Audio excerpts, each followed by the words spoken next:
मी माझे मावळो सर्व, तू तुझे उगवो आता. मी तू पण जगन्नाथा, होवो एकचितत्वता. देवभक्त असे द्वैत, अद्वयत्व न खंडिता. दाखवी देवदेवेशा, प्रार्थना ही तुला आता. सद्गुरुनाथ महाराज की जय. एता विभूती योगम च मम यो वेत्ति तत्वतः, सो विकंपेन योगेन युज्यते नात्र संशयः. माझ्यापासूनच सर्व सृष्टी निर्माण झालेली आहे हे मागच्या सर्व सांगून झालंय. आणि जे ऋषी मुनी ज्यांना सप्तर्षी म्हणतो आपण ते, आणि 4 मनु, हे माझ्या मनातून निर्माण झालेले आहेत. आणि त्या अगोदर सृष्टी निर्माण व्हायची होती असंही ते म्हणतायत. बरोबर. त्यामुळे ते सृष्टी निर्माण व्हायच्या अगोदर, त्यांचा शब्द तसा आहे बघा, जेव्हा त्रिभुवनाची मांडणी व लोकांची उत्पत्ती होत नाही आणि पंचभूतांचा समुदाय क्रियारहित असतो, तो क्रियारहित समुदाय होतोय त्याचा. म्हणजे काय, थोडक्यात त्यांचं ऍक्टिव्हेशन काही झालेलं नाहीये थोडक्यामध्ये. म्हणजे गुणमायेच्या, आपल्या भाषेत जर म्हणायचं झालं तर हे गुणमायेचं स्वरूप आहे. गुणमायेत तयारी झालेली आहे, परंतु गुणक्षोभिणी झालेली नाहीये. लक्षात घ्या, गुणक्षोभिणी होणं म्हणजे ऍक्टिव्हेशन होणं. लक्षात येते का? त्यामुळे हा जो त्यांचा विचाराचा, म्हणजे श्रीकृष्णाने जो विचार केलेला आहे तो अशा स्वरूपातला आहे की जेव्हा निर्मितीच्या प्रारंभीच मी या सप्तर्षींना आणि 4 मनूंच्या मानसिकतेला माझ्याच मनातनं निर्माण केलेलं आहे. म्हणजे हे जणू काही श्रीकृष्णाच्या अतिमानसिकतेमधले ब्रह्मस्वरूपच आहेत असं म्हणायला हरकत नाही थोडक्यामध्ये. म्हणून ते ब्रह्म आहेत. आलं का लक्षात? गुरु साक्षात परब्रह्म म्हणजे काय? कारण ते ऋषी ब्रह्मस्वरूपच आहेत आणि त्यांनीच पुढे हा सगळा विस्तार सत्याच्या जाणीवेतनं निर्माण केला. आता थोडस जरा वेगळ्या अँगल मधनं जरी आपण याच्याकडे पाहिलं, म्हणजे माझी विचार करायची पद्धत सांगितली, असं कुठं लिहिलेलं नाहीये, काही नाहीये, पण समजण्यासाठी आपण नेहमी असं उदाहरण देतो, टेल्कोचं उदाहरण देतो. तुम्ही ऐकलेलं आहे ते उदाहरण, बरोबर की नाही? की जेव्हा टेल्को कंपनी तयार करायची असते तेव्हा स्वतः टाटाच्या मनात आलं की आपल्याला असा पुण्यामध्ये प्लॅन टाकायचा आहे. बरोबर. तर तो प्लॅन टाकताना त्यांनी काय केलं, स्वतःच्या मनात विचार केला, ती जाणीव तयार झाली. हे आणि त्याला वाटलं की तो प्लॅन माझाच असेल, म्हणजे त्याच्याच जाणीवा त्याच्यात असणार ना, साहजिक आहे. तर त्याप्रमाणे कार्य करण्यासाठी म्हणून त्यांनी त्याच्या जवळची शक्ती म्हणजे पैसे आपण त्याच्यामध्ये टाकायचे हे त्यांनी ठरवलं. शक्ती त्याची स्वतःची आहे आणि स्वतःच्याच गुणांच्या आविष्काराशी रिलेट असणारे, ज्यांना आपण मुख्य 3 लोक निवडले, सत्व, रज आणि तम. बरोबर की हे 3 लोक यांनी, म्हणजे अगोदर त्यांनी ब्रह्माला बोलवलं कारण त्याच्याकडनं ते कार्य करून घ्यायचंय. तर ब्रह्माला कळलंच नाही सुरुवातीला काय करायचंय ते. मग टाटाने त्याला त्याच्या केबिन मध्ये बोलावलं आणि त्याला सगळं समजून सांगितलं. बघा, म्हणजे ब्रह्मदेव सुद्धा हुशार होतात तो सुद्धा. तर त्यांनी त्याच्या केबिन मध्ये बोलावलं आणि त्याला सगळं समजून सांगितलं ते असं असं माझ्या डोक्यात आहे, तू काही काळजी करू नको, तुला जी लागेल शक्ती ती माझ्याकडनं मिळणार आहे आणि या सगळ्या मांडणीसाठी तुला जे जे गुण लागणार आहेत ते गुण मी तुला देतोय. आणि तू इथं जेव्हा बाहेर पडशील बघा, तू जेव्हा माझ्या स्वरूपातनं बाहेर पडशील तेव्हा त्या सत्वालाही घेऊन जा आणि त्या तमालाही घेऊन जा. म्हणून तो परत जेव्हा ईश्वराच्या अंतर्मनात बाहेर पडला तेव्हा येताना त्यांनी सत्व आणि तम हे दोन्ही घेऊन आला, कारण तो रजोगुणीच होता. त्याला ते कार्य करण्याची कुशलता त्याच्यात होतीच. त्याच्यामुळे त्यांनी त्यांना बाहेर काढलं. त्यांना बाहेर काढल्यानंतर काय झालं की कार्याची सुरुवात करायची. हे सगळं सूक्ष्मात झालं. हे फक्त त्या केबिन मध्ये झालं. यालाच आपण हिरण्यमयी कोश म्हणतो. आलं का लक्षात? आता याच्यामध्ये मग पुढचा विस्तार झाला. मग त्या ब्रह्मदेवानी सर्व निर्माण केलं. कसा प्रोजेक्ट रिपोर्ट तयार केला. त्या प्रोजेक्ट रिपोर्ट मध्ये ती जागेचा सर्वे केला गेला. हे बरोबर आहे का, वीज आहे का, लेबर्स मिळतील का, वगैरे वगैरे. त्या मांडणीप्रमाणे त्याप्रमाणे या ब्रह्मदेवानी सर्व प्रोजेक्ट रिपोर्ट तयार केला. त्यालाच ओंकार म्हटलं जातं. ओंकार म्हणजे ईश्वराचा प्रोजेक्ट रिपोर्ट आहे, लक्षात ठेवा. समजण्यासाठी त्या गोष्टी जेवढं आपण सोपं करून बघू तेवढं आपल्याला समजायला सोपं जाणार आहे. आणि मग त्याच्यातनं ती माया म्हणजे त्यांनी मग ती शक्ती प्रवाहित केली. स्वतः सॅटिस्फाईड झाला ओंकाराच्या स्वरूपातनं की नाही आता दिस कॅन बी फिजिबल. आणि मग सर्व कार्यक्रम सुरू झाला. मग सर्वांनी ते जागा परचेस झालं, इलेक्ट्रिसिटी आल्या, सर्व शक्ती कार्यरत झाल्या. सत्व रज तमा सगट. त्याच्यामुळे कोणाला पैसे चालायचे त्यांनाही चालले. सगळ्या गोष्टी झाल्या त्याच्यामध्ये.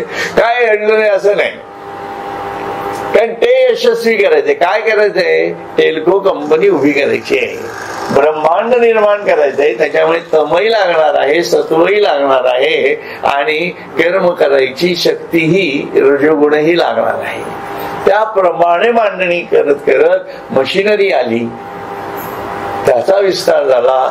लेबर्स तयार झाले आणि शेवटी तो प्रॉडक्टही तयार होऊन बाहेर तयार यायची वेळ आली. आणि मग टाटांनी पाहिलं, फीत तोडली आणि आत आले. आणि त्यांना काय दिसलं, मी ब्रह्म आहे आणि सर्व खरं. सर्व टाटाच आहे ना, वेगळं काय म्हणजे थोड्याफार फरकाने ही गोष्ट समजून घ्यायची आपल्याला. परंतु हा सर्व कार्यक्रम व्यवस्थित चालण्यासाठी काही क्वालिटी कंट्रोल्सची गरज आहे, बरोबर आहे की नाही. त्याचा प्रोडक्शनचा मेन असतो ना, ब्रह्माशी संबंध नाहीये, लक्षात घ्या.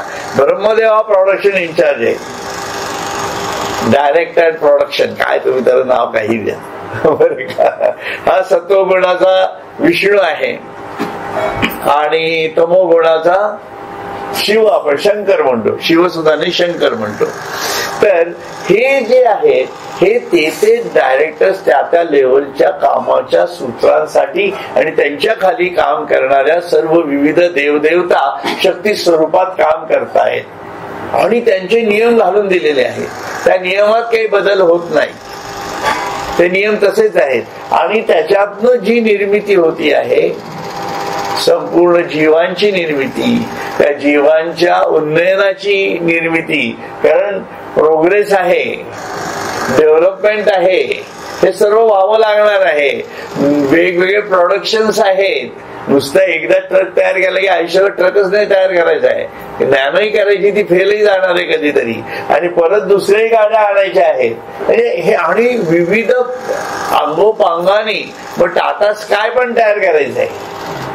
लक्षात आलं का? म्हणजे केवढी विविधता त्याला त्या प्रोजेक्ट मधून आणायची आहे, लक्षात घ्या. आणि सर्व बांधणीसाठी त्याला त्याच्या ब्रह्माच्या जाणीवा सर्वत्र प्रवाहित करायच्या आहेत. म्हणून स्वतंत्र यंत्रणा त्याला तयार करावी लागते. आणि ती जी यंत्रणा असते त्याला तुम्ही तुमचं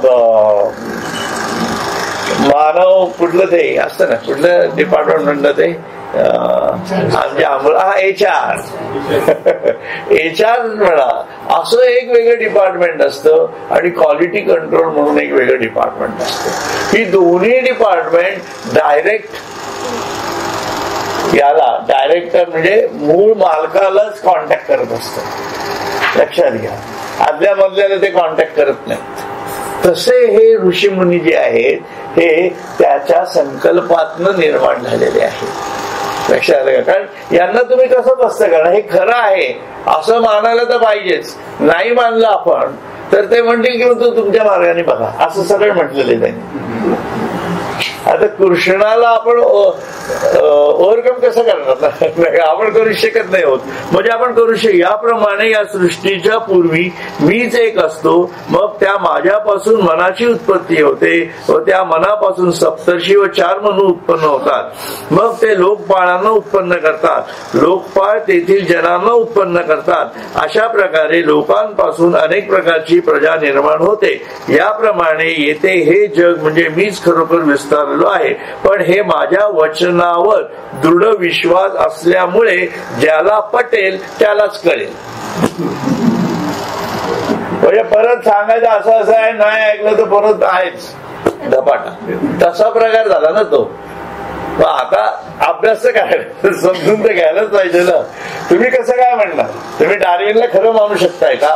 आपण नाही मानू शकत, कारण डार्विन माणूसच होता.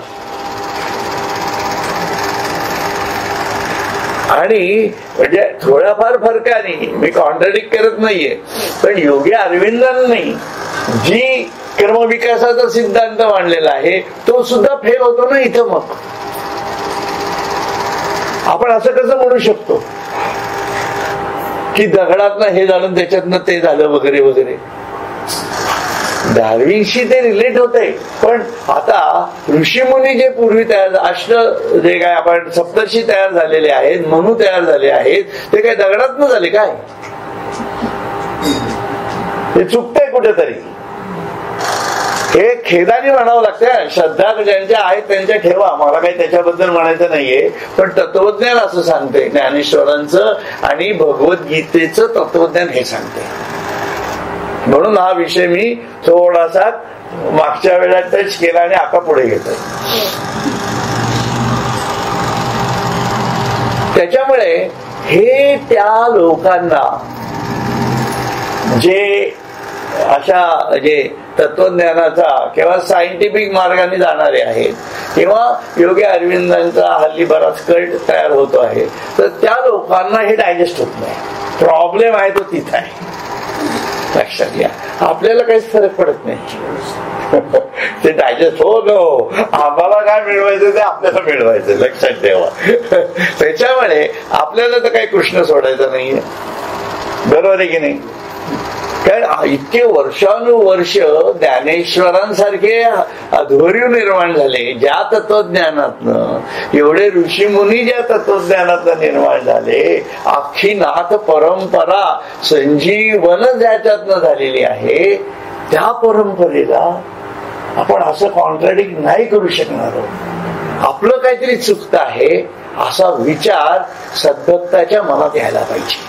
म्हणजे भारतीचे सद्भक्त नाही तसं म्हणायचं नाही, त्यांची भक्ती वेगळ्या ठिकाणी असण्याची शक्यता आहे, एवढंच मला म्हणायचं आहे. म्हणून हा विचार आपल्या डोक्यात ठेवायचा आहे. म्हणजे ज्ञानेश्वरीवर भक्ती करणारे आपण लोक, त्यांना मी स्पष्टपणे सांगतोय, आलं लक्षात? त्यामुळे हा विचार आपल्या डोक्यात ठेवायचा आहे आणि ज्याचं जे चांगलं आहे तेवढंच घ्यायचंय. लक्षात घ्या. म्हणून मूळ तत्वज्ञानाचा ओघ कसा चालला आहे हे बघितल्या गेलं पाहिजे. म्हणून कुठले संत काय सांगतायत त्याचा अभ्यास का करायचा, ते मूळ जाणीवेपर्यंत नेतायत की नाही हे का बघायचं. बघा, खूप लोक असे आजकाल असे डिस्टर्ब दिसतात तुम्हाला. कारण काय, याचं कारणच हे आहे की ते मूळ तत्वज्ञानापासून लांब जातात. नेमकं आता ते येत नाहीत म्हणून, पण सनातनची जी चाललेली आहे आठवल्यांची, ते समष्टीतनं व्यष्टीत जायचा प्रयत्न करतायत. तसं होणं खूप अवघड आहे, शक्यच नाहीये. आणि समष्टीचा अभ्यास केवढा प्रचंड आहे बघा ना. प्रत्येकात ईश्वर बघत जाणं आणि त्याच्यासाठी सर्व आपली रोजचं कर्म, रोजचं आपला जे काही ज्ञान आणि आपली भक्ती याचा सामाजिक स्तरावरती विकास कर, म्हणजे सार्वभौमिक विकास करत जायचं. एकदेशीय न ठेवता सर्वदेशीय ठेवायचा. खूप अवघड आहे ना. कारण पहिलं प्रेम असतं फक्त आपलंच आपल्यावर, दुसरं प्रेम मग जवळचे जे अगदी नवरा किंवा बायको, मग मुलं, मग पंटू असतील जरा ठीक आहे, काय ते साहेबी काय म्हणतात ते ठीक आहे सगळं. आणि त्याच्या पुढे मग ते लांबच जात. मग हे माझ्यावरती मी जेवढं प्रेम करतो तेवढंच मी बाकीच्या लोकांवर, इतरही जणांवर करायचं. ही केवढी अवघड किमया आहे. उशीर आले, बरं झालं.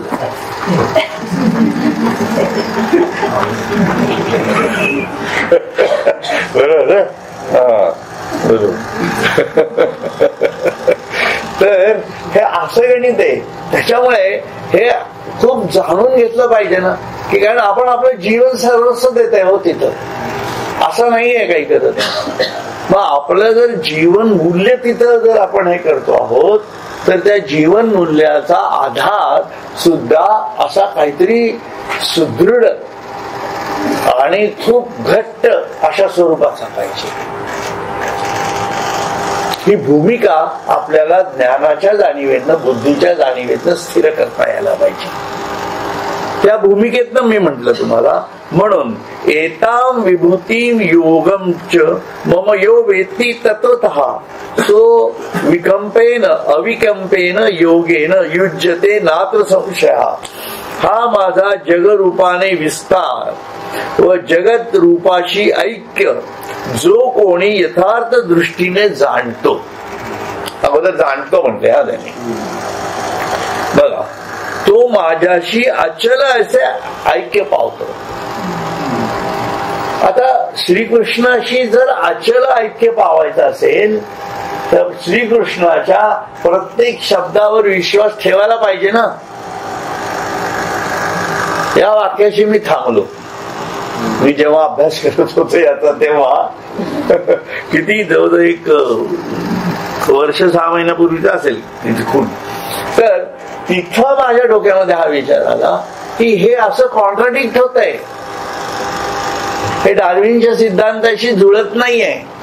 म्हणून फार पहिल्यापासून मी सांगतोय बघा ध्यान वर्गात की डार्विनच्या सिद्धांताचा संबंध याच्याशी नाही, तो खोटा आहे असं सुद्धा मी बोलतो. कारण असं होऊ शकत नाही.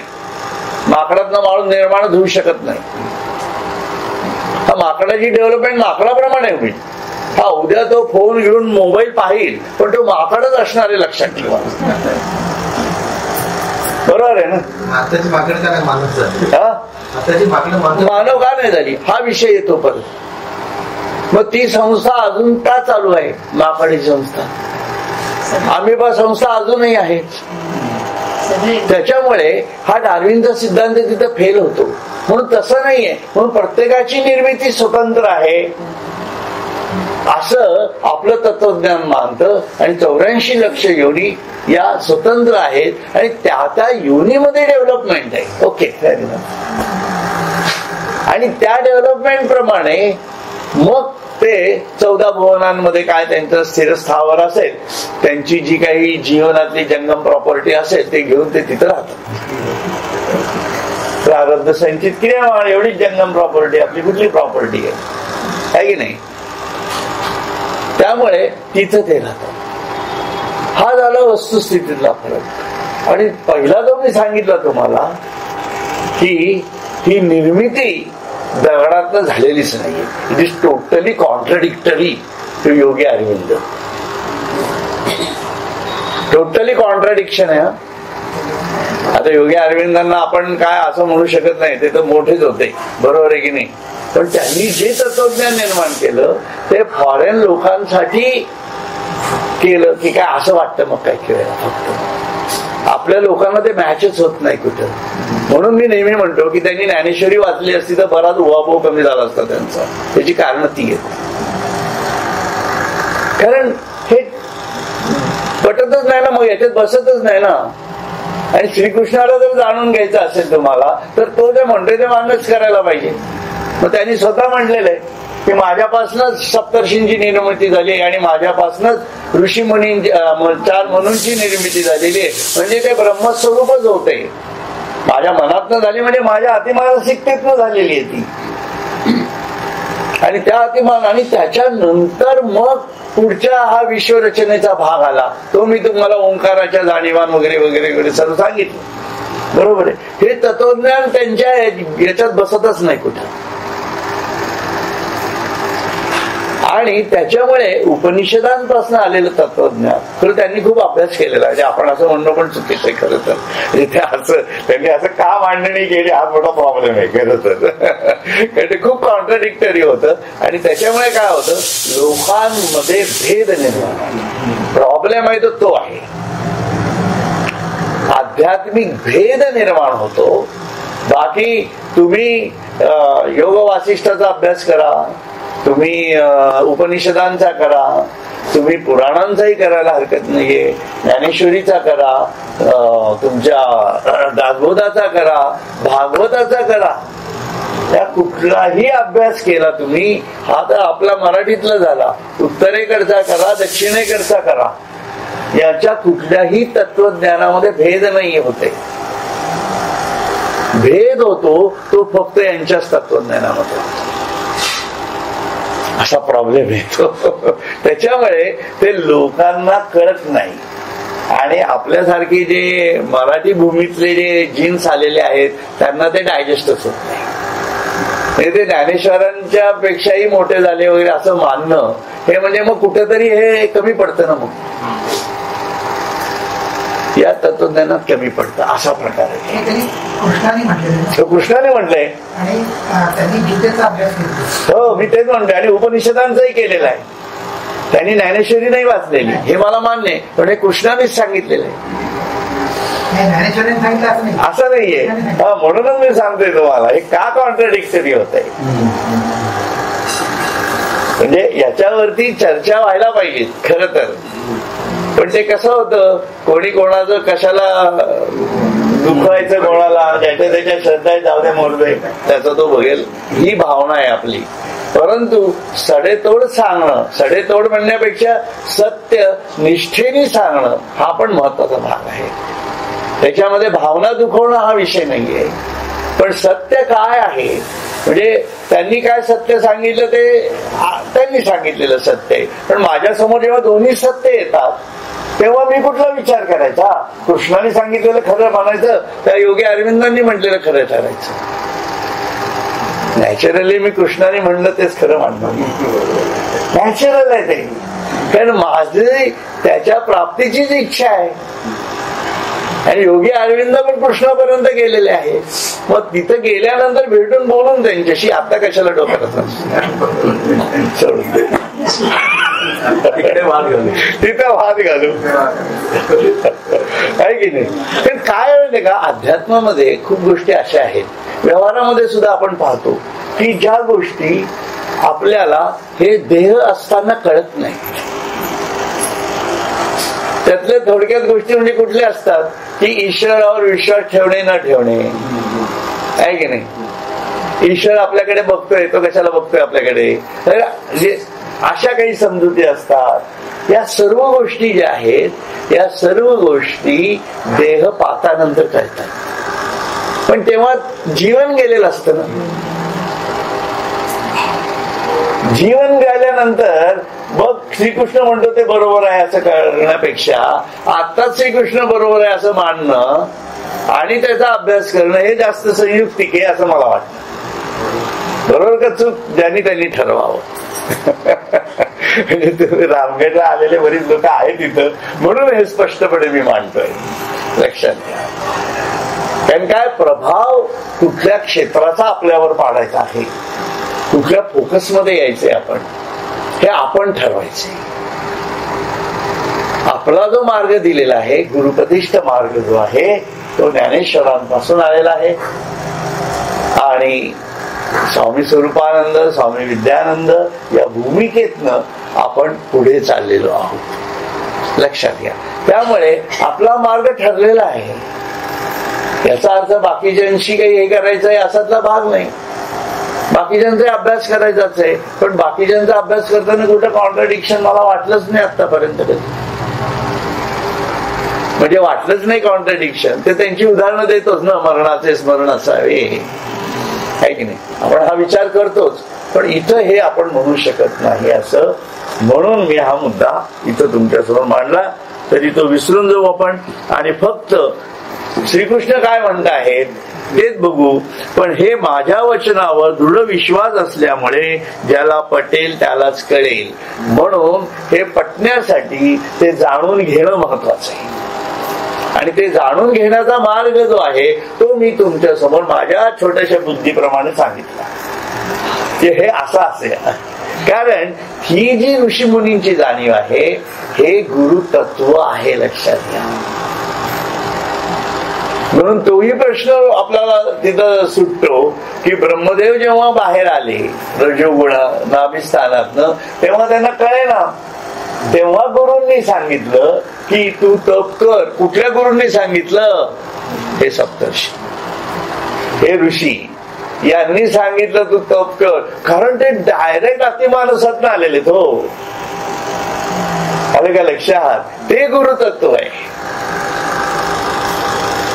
आणि मग ते तिन्ही गोष्टी जेव्हा त्याच्या ब्रह्मदेवाच्या तपातनं बाहेर आल्या तेव्हा ते गुरुचं स्वरूप, सप्तर्षींचं स्वरूप गुरुतत्वातच विलीन झालं आणि ते आपले दत्तगुरु. लक्षात आलं का?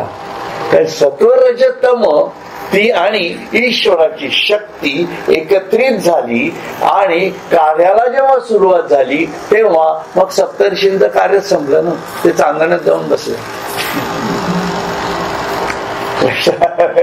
मग त्यांचं कार्य गुरुतत्वाच्या स्वरूपातनं आज तागायत सुरू आहे. हे तुम्हाला लॉजिकली कुठेतरी आपल्याला जाणीवांमधनं हे समजता यायला पाहिजे, म्हणून मी हा एवढा खुलासेवार उहापोह केला. जनरली एवढं कोणी मला माझ्या तरी कधी ऐकण्यात आलं नाही. हे असं कोणी आतापर्यंत सांगितलं तर मलाही काही आठवत नाही कधी. परंतु हे माझ्या डोक्यातनं आलेलं आहे. तुम्हाला पटत असेल तर घ्या, नसेल तर सोड, एवढंच मी म्हणू शकतो. परंतु माझ्या जाणीवा याप्रमाणे बरोबर लोकेट होतात आणि मला त्याप्रमाणे सर्व सुसंबद्ध वाटतं.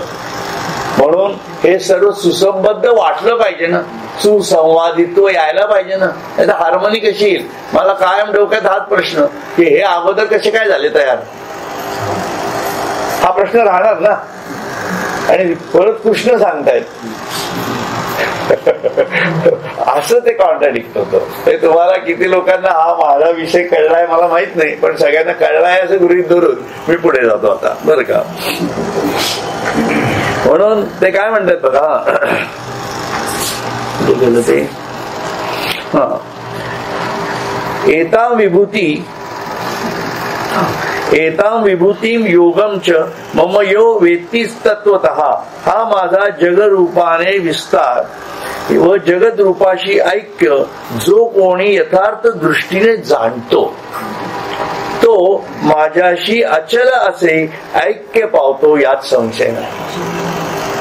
माझ्याशी अचल असे ऐक्य पावतो. अचल शब्द म्हणजे त्याचं आणि माझं ऐक्य इतकं दृढ असतं की ते कधी हालतच नाही. ते अचल असतं, ऐक्य अचल असतं. आम्ही दोघेही जरी कुठेही असलो तरी आमचं ऐक्य अचल असतं असं म्हणायचंय त्यांना, लक्षात. या लागी सुभद्रापती हे भाव या माझ्या विभूती आणि यांची या व्याप्ती व्यापिले जग.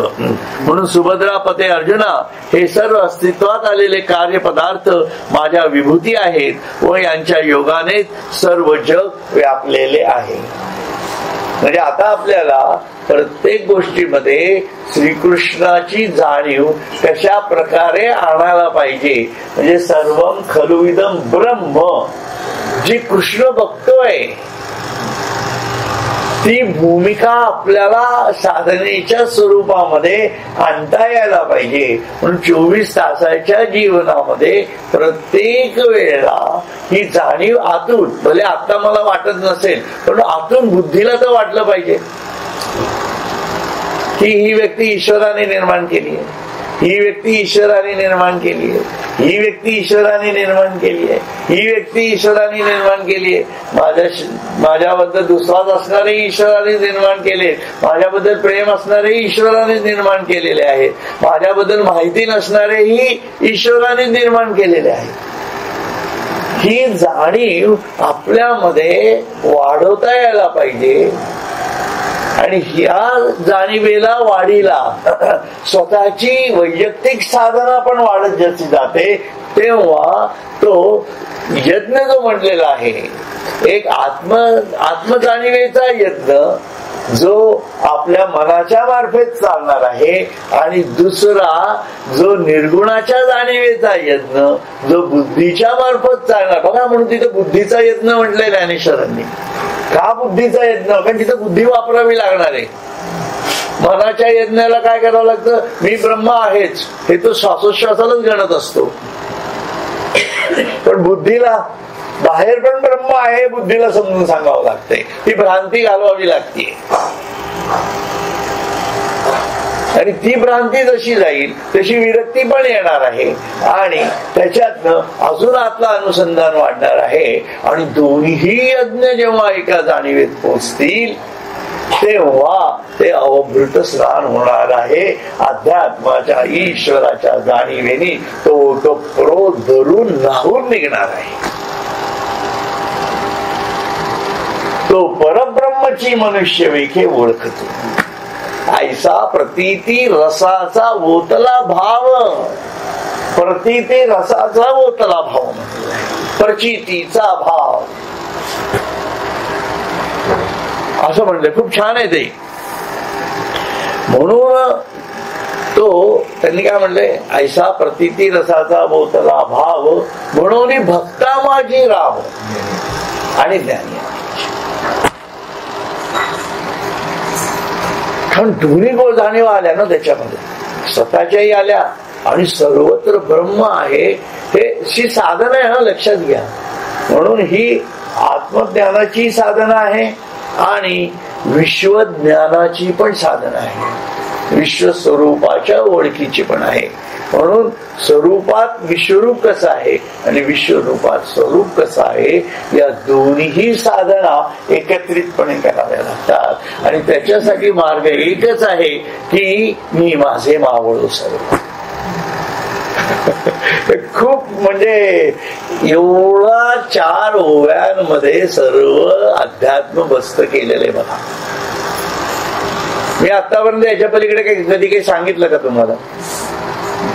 याच्या पलीकडे कधीच काही सांगितलं नाही. मला खूप सोपं वाटतं अध्यात्म सांगायला. त्याचं कारण आहे की आमच्या गुरूंनी एवढं छोटस करून ठेवलेलं आहे की त्याचा नुसता विस्तार करत राहायचा. बस वाढवत जा वाढवत जा वाढवत जा. किती अनंत. फक्त स्वतःला बद्ध ठेव. Make yourself as a centre and go ahead. Hari Om.